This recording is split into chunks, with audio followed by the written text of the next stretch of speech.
What is up, you guys? Welcome back to my channel. Thanks for being here. If you're new here, thanks for 41,000 subscribers. Also, I hit my goal for 2023, which was 40,000 subscribers. So I don't really know what to do with myself now, but and I'm still working long hours. I work 48 hours a week. And so, yeah, that's why I'm like, I make a video like every 2 weeks. But anyways, thank you guys so much. And these are my off days, so whatever. But also, I haven't gone to Paris yet. You'll see me there when you see me there. Okay, so stay tuned. But yeah, I just watched 2 videos, one by the Daily Grift, the Royal Grift. I always do this. The Royal Grift and the Royal Grift and Paula M. And if you're new here and you don't know, I've made tons of different types of videos on this channel, including commentary videos. So I used to be a fan of Meghan Markle back in the day, as in when she got engaged in 2017, because I didn't know anything about this woman. I never heard of this woman until she was with Prince Harry, obviously, like most of us in the world.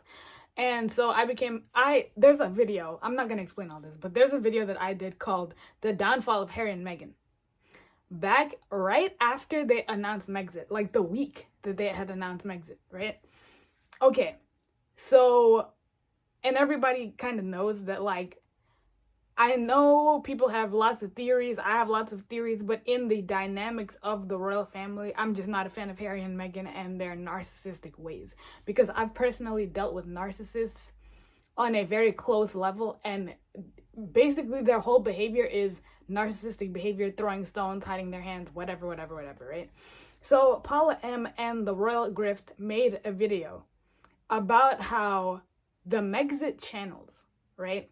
I was part of the Megxit community. I still consider myself part of the Megxit community because I have an Instagram page where I talk about all that kind of stuff. But anyways, if you know, you know. If you follow me on there, you follow me on there. But whatchamacallit? And I'm also on the Reddit thread because I'm just like, it's basically like a car crash. You want to look away, but you're just like, this is just crazy. And you're like, what is next? Okay, but making videos just made me tired because, let me say, the people who were in the Megxit community when you had 2,000 followers, 3,000 followers, right? People don't take you as seriously as if CNN talks about it, if Megyn Kelly talks about it, and whatever. So for a lot of times, people just say, oh, you're just a hater. Oh, you just wish you were Meghan. If I was in Meghan's position, I would have never, ever in my life messed up what I got. I would not. Do you guys think that I would marry a rich man? Number one. A man who's mad rich and he loves me. Number two. Like with his soul. Is basically obsessed, right? Obsessed with me. Borderline obsessed, right? Number three. I have a clothing allowance of almost $1 million for a year. Like, to me, here, it's 2024. Here's $1 million. Buy whatever you want. Look good, go on shopping streets, whatever. I live in a house for free, a mansion for free, a big house for free, whatever. I was going to say a palace, but they didn't live in the palace, right? They had their own place, and then they were gifted a house by the queen, right? Do you think that if I could travel around the world with security guards and just shake hands, basically, and go to, you know, different little events, not little events, but like charities and all that, and live the life of a wealthy public servant, that I would be like, you know what, kind of over it. Like, I don't want to do this. This is boring. No. I'd be a great duchess, princess, empress, queen, president. All of those things wrapped into one, okay? So, I would never mess that up. And my personal opinion is, look, my husband's family was my husband's family before I came into the picture. And while there's toxicity in every family. If I sat here and made a 4-hour video about every single piece of drama that happened in my family, y'all would be like, damn, to me, that is crazier than any Hollywood movie in the world. However, I'm not going to do that. And the thing about it is, the husband, it's obvious from the books, the podcasts, the Netflix documentaries, everything, that Harry had this deep-rooted envy and vendetta against his brother, his dad, basically everybody in his family except his mom, because I said this in a video forever ago, maybe like 2 years ago, that your parents you see them as a kid as your parents. Me at 27, I'm just now seeing my parents as human beings, right? That had a myriad of experiences that led them to be this way, the way that they are, for better or for worse, right? The good parts and the bad parts. Before that, I didn't understand, because I'm the type of person who I'm like, okay, but why don't they just basically switch this and change this and da-da-da? But it's very complicated, because you have the way you were raised, you have preconceived ideas by society, you have things like ageism, where you feel like, oh, well, because millennials, like, right, 10 years ago, this is how we felt. Like, 10 years ago, it was like, oh, like, for example, 10 years ago, you could not say, I'm not going to college. Because everyone would look at you and say, what are you going to do? Be a barista? Literally, that was the line. Literally, that was the line. In 2013, there was no such thing as influencer. There were bloggers, but we didn't know how they were making money like that, the ins and outs and all that kind of stuff. I don't even know if bloggers were, well, they were, but it's not the same as now, where everyone's like, oh, I'm not going to college, I'm just going to be on TikTok. Or I'm going to just be an influencer, I'm going to start my own business. That did not exist in 2013, point blank, period. If you did not come from like a wealthy family and you said, I'm going to start your own business, people would just laugh at you and be like, start a business about what? Like, who do you think you are? Like, you really think you're going to start a business? Like, be real. Really. That's how it was. So, I'm saying all this to say that that's basically how it was at that time. But now we're in an era where people more so have the freedom to say, okay, well, I want to learn. You can go online and go on YouTube and be like, how do I do XYZ? Right? So I changed my own mindset over time. And even at 27, like, at 24, 23, even 22, even at 19, when I was 19 years old, 20 years old, someone said to me and my brother, you guys are literally 20. We were so stressed. I was stressed my entire 20s. Literally, my entire 20s, I was like, I'm running out of time. I'm 23 years old. I should have accomplished this, that, and the fourth. I don't have this, and this. And I was literally looking at my life like, comparing myself as a benchmark of, oh, I don't have this, I don't have that, I don't have a car, I don't have this, I don't have that, da, da, da, da. And it's like, really, I just realized yesterday that I'm in my 20s. Like, it was only at 18 that I was able to go to the bathroom without asking for permission. Because in school, to me, what? In school, you have to ask permission. You have to raise your hand and say, Miss, can I go to the bathroom? Mister, can I go to the bathroom? And then at 18, all of a sudden, you're an adult, right? An adult. And then you're figuring out your 20s. You're like, oh, I'm going to school. I'm not going to school. I'm taking a gap year. I'm trying to figure it out. I'm working a job. How do I save money? How do I do this? How do I go on vacation? Blah, blah. And I ended up realizing at 27 that I've had experiences personally that my friends that I went to high school with never had, right? So I'm not sitting here. My only competition really is me. Anyways, I know I made a tangent. I went on a tangent. But what I'm saying is, like, with going back to my whole point, that had nothing to do with my point of this video. But what I'm saying is, right, I was one of the people. There was a lot of people, like the Megxit community, right? It was a Murky Meg, Yankee, Wally. They were like the OGs. Bookworm on the Case, Celt News. Then there was Dina, Paula M, the Royal Grift, Keep NYC Mega Trash Free, Fame Vixen, me, those people, right? And then there was the body language guy, of course, who came through after Megxit, I think. And then there's River, all those people. But because and of course Lady C. But Lady C, I feel like, is more elevated in a sense because she's actually a British aristocrat. So, like, she's like, you know. But what I'm saying is the point that, there's also Megan's Mole, love that channel. But I'm trying to name all the ones that I know off the top of my head. So if I miss some, I'm sorry. Pluto's Comet, they do a podcast now. I was watching one of their videos yesterday, and they were saying that they were one of the first people to, like, expose Meghan.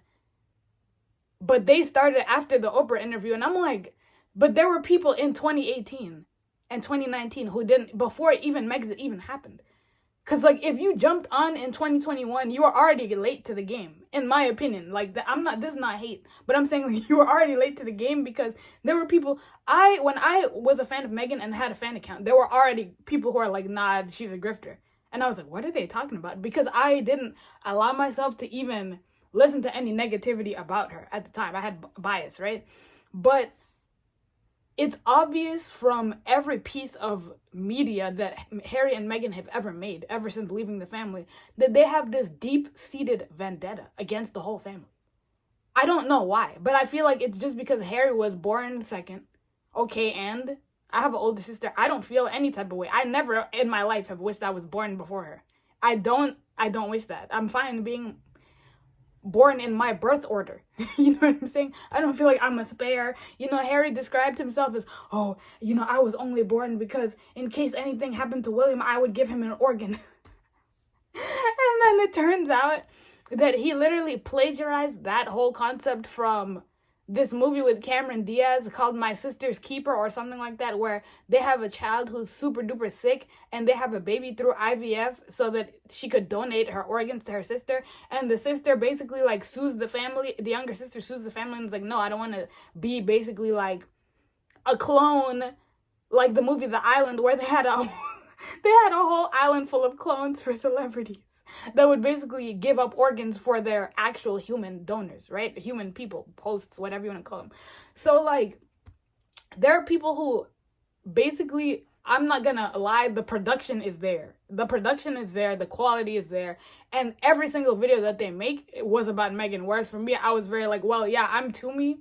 I do this, this, and this, but I also give commentary. So a lot of people, you know, would subscribe more to a channel that is solely about Meghan, but I was not going to start another YouTube channel. I don't want to start another YouTube channel and start from scratch, because that's just so, it's very frustrating. And I've had very slow growth on YouTube, even though I've been on YouTube since 2014. And I get it that like when I watch some of my old videos, the production isn't there or whatever, but like at the same time, I consider myself a pretty boring person, in the sense of the people who grow the fastest are people who are living idealistic lives, right? If I moved to New York City tomorrow and was living in some high-rise, glamorous apartment, driving a G-Wagon, I would literally gain 60,000 followers overnight, because people want aspirational videos. Like me sitting and talking in my room is not really aspirational. I'm just hanging out, like chilling, you know, working a regular job and hustling to be a professional artist and all those fun things, you know? So yeah, and if I was the type of person who was always shilling products like, hey guys, here's my discount code for my new this, and here's my discount code for this, and my eyelashes. If I had the eyelash extensions and the microbladed eyebrows and the 60-inch wig and was a baddie or sexy or in some sort of, if I looked how women wish they looked, right? In the sense of, oh my God, she's so pretty. Oh my God, I wish I looked like that. But I literally come on here looking, this is how I look. Like when I wake up, like I look like this. This is just, and I've come to the conclusion that I'm like, this is how I look. Like this is just, I'm not gonna go, like obviously I wear makeup and whatever when I feel like it, but like I'm not gonna go get enhancements and do all that other stuff. Like I want to get eyelash extensions. That's another long story. But my point is that it's obvious from Spare, Finding Freedom, this, that, and the fourth. When I read Finding Freedom, I talked about this in a previous video like 2 years ago, that it felt like a Wattpad book, because I used to read books on Wattpad and they're written by a lot of teenagers.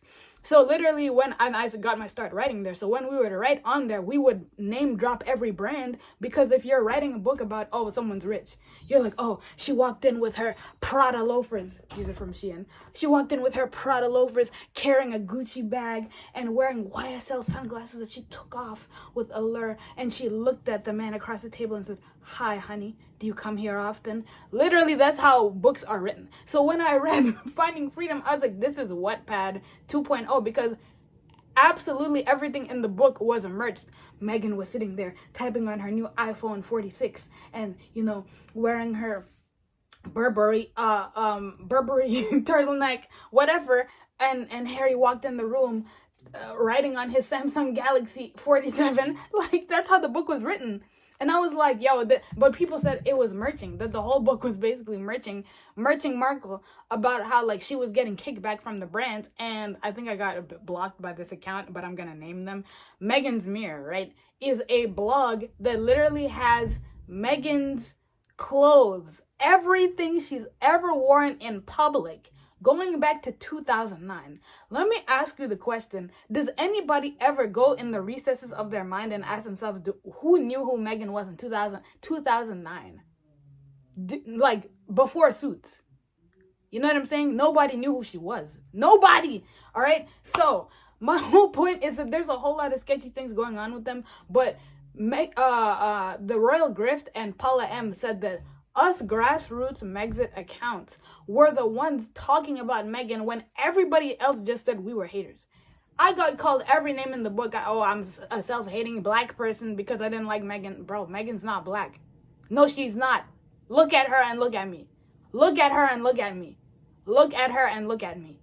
And tell me she's black. Tell me with a straight face that she's black.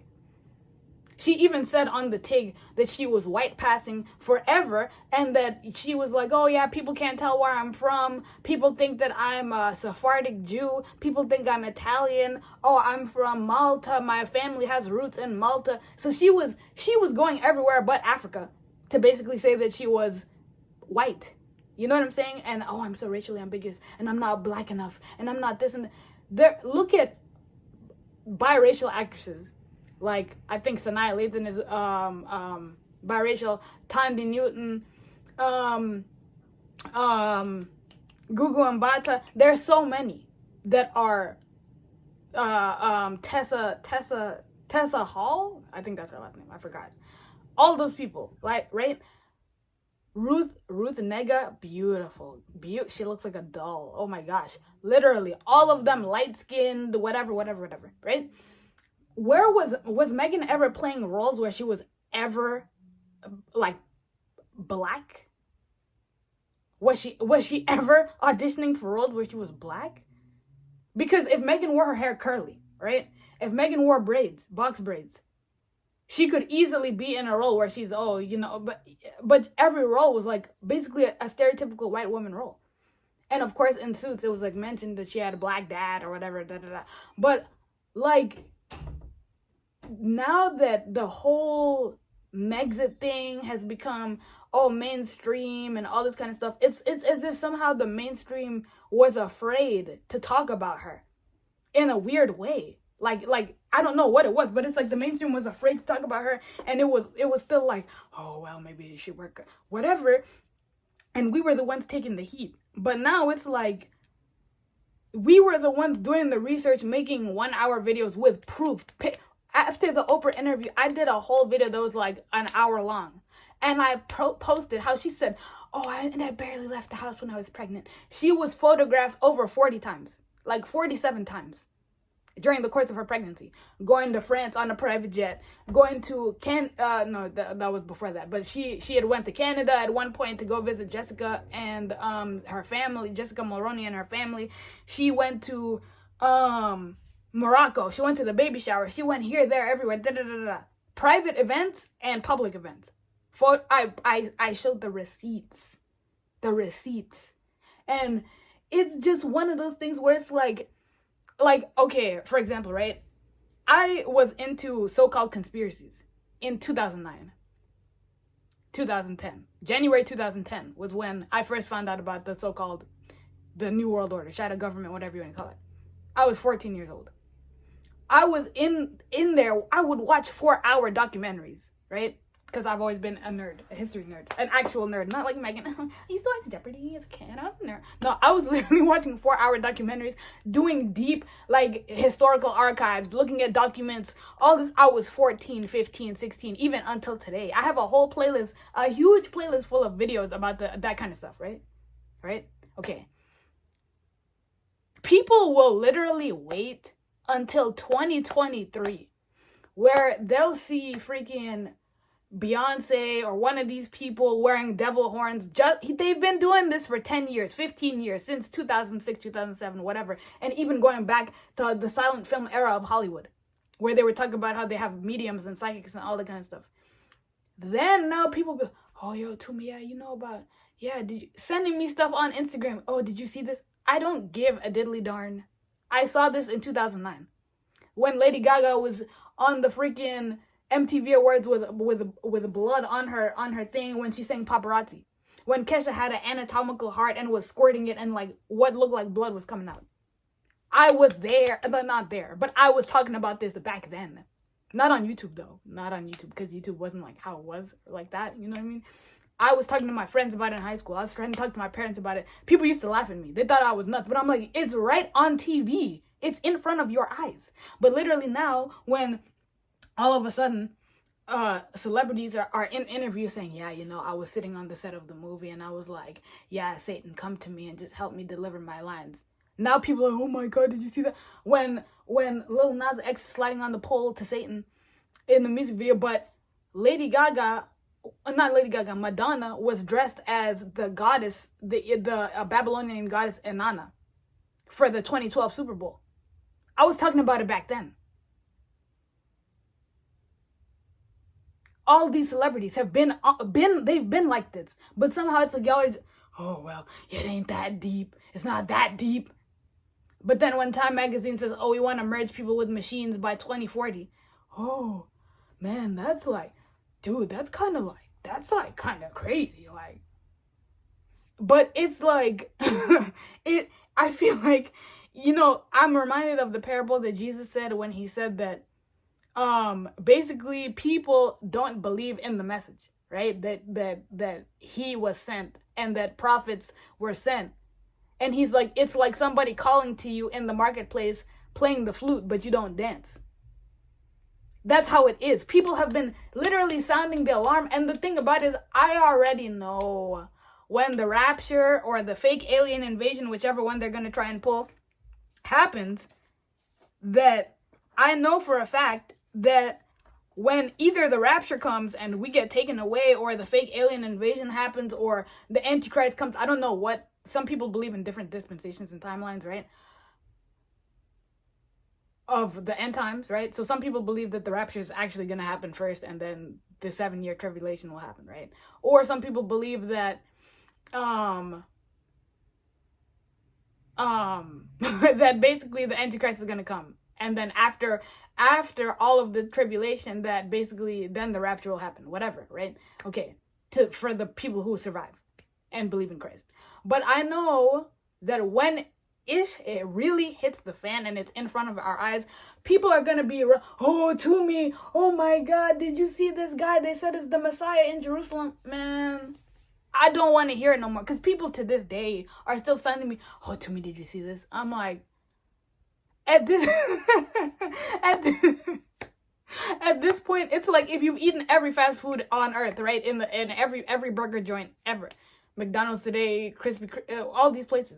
And someone's like, oh, to me, have you had a I don't eat that stuff. Did you have a Big Mac? Like, you're just sitting there like, really? Have I had a Big Mac? Where have you been? This is a food review channel. This is a fast food review channel. Have I had a Big Mac? Are you serious? So when people, oh, to me, did you see Beyonce? I don't care. I got called every name in the book for exposing her Black is King album. This has become a stream of consciousness. God called every name in the book for talking about Meghan when it was uncool. Oh, you're a self-hating black woman. How could you hate this black woman? Black people are supposed to stand together against the white man and the white supremacy of the British family. And I'm just like, good God almighty. They rolled out the red carpet for Meghan and kissed her boots and gave her privileges that no woman in the history of the entire British monarchy for the past 1,000 years has ever gotten. Diana did not even get the privileges that Meghan got. At all. At all. And Meghan threw it away because she's a narcissist. And in her mind, she's the empress of the empress of China, the empress of the world. And she can do no wrong. Spotify dropped her. Netflix dropped her. It turns out that she wasn't even doing her own podcast. The Royal Grift was talking about how a lot of these things were exposed last year, 2 years ago, 3 years ago. And now, all of a sudden, Fox News and CNN and all these people are acting like, oh, breaking news. Like, the thing about it is, I read a comment on, I think, my Instagram page or one of these pages where it said that with the podcast situation, it turns out she wasn't doing her own interviews. She only interviewed like 3 people that she felt like were worthy to be interviewed, or 4 people, and then the rest of the 12 episodes she let her assistants interview those people, and then she would splice her voice, like read from a script as if she was the one interviewing them, right?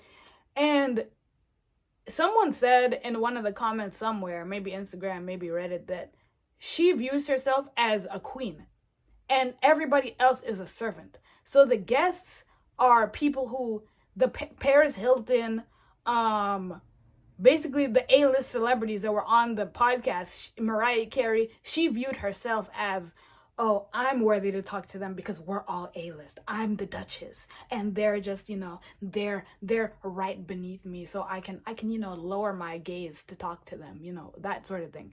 But with everybody else, like these lesser known celebrities and all that, it's like, oh, go do it for me. Go do it for me, slave. They're not worthy for me to come to LA and talk to them. No. And then, it's just to me, it's like insane, because I know how PR works in the industry. I know that people love to distract. Like, these celebrities love to distract. That's why when they're going through a scandal, all of a sudden they'll do a charitable donation. They will, go visit an orphanage in Africa somewhere. They will freaking be in a relationship with someone you never expected, because they're trying to say, look over there. Where? Confusion. They're literally trying to get you away from, no, don't look over here. Look over there. Don't pay attention to this scandal. Look over there. So it's one of those things where at this point, a lot of people feel like internally that Meghan is like imploding. But I said it on my Instagram page that Meghan is never going to admit that she failed. She's never going to admit, oh, we actually thought we were bigger than the family. We were wrong. Sorry. Please forgive us. Because that is narcissistic injury. That's what narcissistic injury is. And those people, narcissists, when they get injured, they cannot say, damn, I was wrong. Let me go back and try to fix it. Because they burn bridges. They're the ones, they'll throw a Molotov cocktail on the bridge after dousing it with gasoline. And they're just like, well, we don't need Spotify. We'll go to Apple Music. We'll go to HBO. We'll go here, there, and everywhere. We're going to sign a talent. We're going to sign a talent deal. She didn't expect. I don't know. I don't really understand. Like, the thing is, I said it on my Instagram page that she's obsessed with the 90s. She cannot stop talking about, when she interviewed the lady who wrote Sex and the City. Yeah, she'll say these things. And listen. Oh, we used to have these zeitgeist moments where everybody would tune in and watch TV and have these discussions. What she's saying, and she said that about Suits. I was literally on the floor. I was on the floor because I don't know anybody who ever watched Suits, but I know that like Sex and the City has a cult following. I actually tuned in to watch Sex and the City in my adult age. Like last year I started watching the show because as a kid I couldn't watch it, obviously, but I started watching it and I actually didn't like it until I watched all of it to give it a chance, and I didn't like it until I watched the new spin-off, and Just Like That, and oh my gosh, it's horrible. So then I really started to appreciate Sex and the City, even though I don't agree with the way the characters live their lives, but I found it for the time very different and interesting, and let me just put it that way, right? Okay, so, right? And a lot of people told me, you had to be there, and I get it. But I wasn't there. I was a child. Like, 1998, I was like 3 years old. So, of course, I was not there like that, right? But my older sister watched the show, and she loved it. So, anyways, she said that Suits was like Sex and the City, and she always puts herself into these situations. She always puts herself into these scenarios where she's on the same level as Sarah Jessica Parker, or like she's in the same level as Angelina Jolie or Jennifer Aniston, or all these white women that she looks up to. And I don't have a problem with white people. I love white people, but I'm saying that she's never comparing herself to, the show Girlfriends, which is basically like the black version of Sex and the City, but it took place in New York. She's not sitting there like, we have these zeitgeist moments with shows like Girlfriends where we would all just, tune in, sip a martini, and watch Girlfriends. That's beneath her. Sex and the City was the show, right? For progressive women in their 20s and 30s who are navigating sex and dating and relationships. So she has to put herself in Sarah Jessica Parker's shoes, not Tracy Ellis Ross and the other cast members of Girlfriends, because there are people who don't know that show, right? It was more like for black people or whatever. Like, that sounds stupid, but you know what I mean? So she always puts herself right there. Like, oh yeah, Mariah Carey. Yeah, I'm like Mariah Carey too, because I'm biracial. You are nothing like Mariah Carey. You are not. You never struggled. You never hustled. You never went through an abusive marriage like she was with Tommy Mottola. I think that's the guy she was with. Meghan never suffered in her whole life, ever. If not for one day, ever in her life.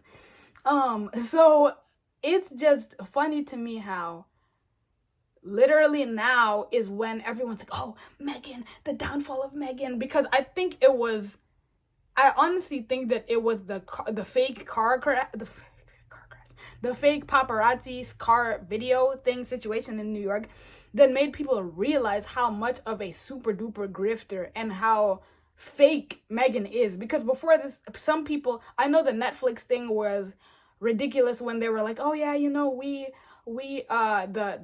preview, the trailer where it was like, yeah, we're getting swarmed by paparazzi. They threw Netflix under the bus by saying, oh, well, that wasn't us. That was Netflix. That was the production team who made the trailer, which is true. Meghan and Harry didn't splice the trailer together. But I think that now somehow the gloves are off. I think that when Her Majesty the Queen passed away, for whatever reason, people were still trying to be softy. And I think people were also waiting to see what King Charles would do and say, okay, are they coming back to the family? And Meghan not going to the coronation, them not being invited to Trooping of the Color, Harry basically walking in and walking out of England for the coronation, Harry going to court, all of these things. And I think it was really just the car thing where it's like we jumped in a taxi and we called the paps, and the driver speaking out, all of that kind of stuff really just blew the lid off. So I think that's part of what it is. But at the same time, it's this whole thing of, like, I watched the documentary last night that has absolutely nothing to do with anything that I'm talking about, so I'm not even going to mention the documentary. But there was a scene where there's a person who was an activist who said that we were on the front lines giving our lives and our time for this group of people that we were advocating for, and we've been left out in the cold. And this person actually was living in New York, homeless on the streets, when he was like, we fed kids, we fed homeless kids, we did everything we could when we didn't even have anything. But he was left out in the cold by his own people who are supposed to be there for him in that way. And I feel like, not that we, the Megxit community, oh, we need a badge of honor or whatever, but don't act like we weren't hated on. I got so many emails, so many threats against me, people trying to hack my Instagram, you will not even believe, like, the half of it, right? Because I said out of my mouth that I'm no longer a fan of Meghan. And some people will be like, oh, but to me, you should have known better. But nobody in their life would threaten freaking Megyn Kelly. They wouldn't threaten her life over that. But people feel like, oh, because Toomey's not some celebrity with, security guards around her, that we can say whatever we want to her or whatever sort of thing. You know what I'm saying? And I just feel like so many people, like, we're normal people and we have our own opinions. And some people feel like, oh, who are you to have that opinion? What validity do you have? Because I'm not, like Paula M said, we're not sitting in a castle saying, oh, I'm a duchess, or I'm a marchioness, or I'm a whatever title I have, Lady Toomey. So I don't have validity. I'm just a girl sitting in her room talking on the iPhone.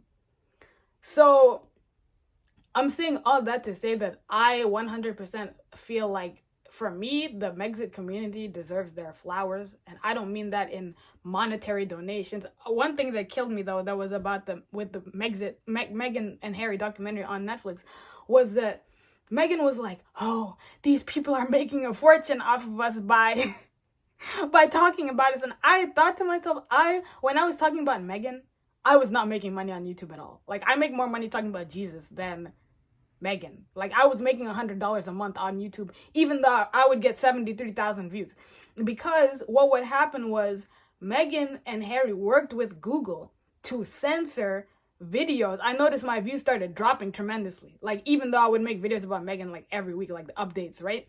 But literally, my views started dropping tremendously. People would be unsubscribed from my channel because Meghan decided that the only videos about her that would be in the algorithm on YouTube would be from legitimate news stories. So, like, if she paid E! News or People magazine to talk, oh, Meghan's, beautiful new home, the Montecito mansion is so gorgeous, and ooh, look at what she's wearing, that would be number one. That would literally be number one in the search when you look up Meghan Markle news. It won't be, basically the story about how, like, 10 of Meghan's female staff quit within the first year of working with her and said that they were being bullied and they're traumatized. We can make videos about that kind of stuff because it'll say, oh, not suitable for ad revenue. All those things. So I was not making, I was literally making nothing talking about her. I was not making $1,000 a video. I wasn't making $5,000 a video. I wasn't making $20,000 a year off of talking about Meghan. I wish that would have been great, but that was not happening at all, period, point blank. So anyways, guys, I just want to say to Paula M, the Royal Grift, all the Megxit channels, I love you guys. I don't have the energy to talk about Meghan every week. I just don't have it, and she's just like a one-trick pony to me, you know what I'm saying? At this point, she's predictable. We already know when Catherine is going to be out. She's going to be papped, getting sushi, getting her hair done, whatever. But I think that Backgrid releasing their statement and then releasing those horrible photos of Meghan, like, when she was wearing that cardigan, right, was nuts. Like, I was like, damn, she looks rough. But it's because the thing about it is, celebrities will hire paparazzi and then approve which photos get posted. Yeah, I bet y'all didn't know that. They literally will go through the photos and say, we want these ones.